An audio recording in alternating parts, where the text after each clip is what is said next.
করে কিভাবে তুমি দ্রুত পথে চলে যাচ্ছ? বলতেছে শুনে রাখো, আল্লাহ মুহাম্মদের বরকতে আমার এই গাভীটাকে এটাকে তরতাজা করে দিয়েছেন। কে? কার বরকতে?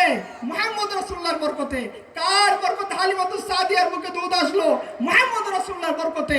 কার বরকতে উটনি দুধে পরিপূর্ণ হয়ে গেল? মুহাম্মদ রাসূলুল্লাহর বরকতে। কার বরকতে হালিমাতুস সাদিয়ার গাধী রোগা পটকা ছিল সুস্থ হয়ে গেল? মুহাম্মদ রাসূলুল্লাহর বরকতে। আপনি উম্মে মাহমুদের তাবুতে চলে যান। রাসূলুল্লাহ সাল্লাল্লাহু আলাইহি সাল্লাম হিজরত করতেছেন মক্কা থেকে মদিনায়। উম্মে মাহমুদের তাবুতে বিশ্রাম নিচ্ছেন। উম্মে মাহমুদের স্বামী সমস্ত উটনি নিয়ে, সমস্ত বকরি নিয়ে চলে গেছেন।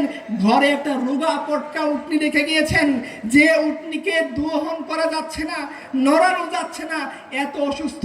এই জন্য ঘরে বেঁধে রেখে গেছেন।